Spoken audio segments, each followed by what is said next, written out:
সরকারি দরকার ভুলে গেছিলাম, বলবো ভুলে গেছিলাম। হ্যাঁ হ্যাঁ বস, আমি আমার বিষয়ের মধ্যে এটাও রাখছিলাম, ভুলে গেছিলাম। জাযাকাল্লাহ খাইর।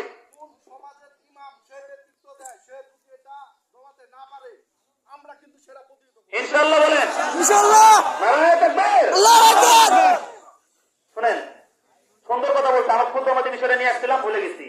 একটা সুখবর দেই, আমাদের বাড়ির সমাজ, আমাকে চিনেন তো সবাই, আমাদের উঠানে যে মসজিদের সমাজ, আমি সমাজতলে আজম খা, এই দুই জায়গায় স্কিল বলে দেওয়া আছে যে বাড়িতে বাদ্যযন্ত্র বাজবে ওদেরকে আমরা যাবো না।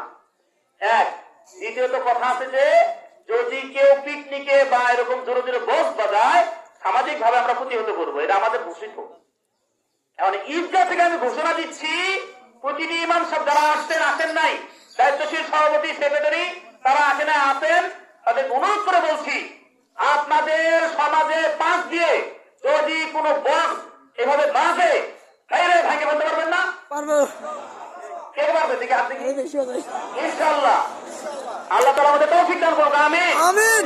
প্রথমত বুঝাবো, না বুঝলে বক্স নিয়ে আগুন করে জ্বালাই দেব। কারণ এটা খুশি তাদের জন্য না, খুশি আল্লাহকে দোয়া করতে হবে।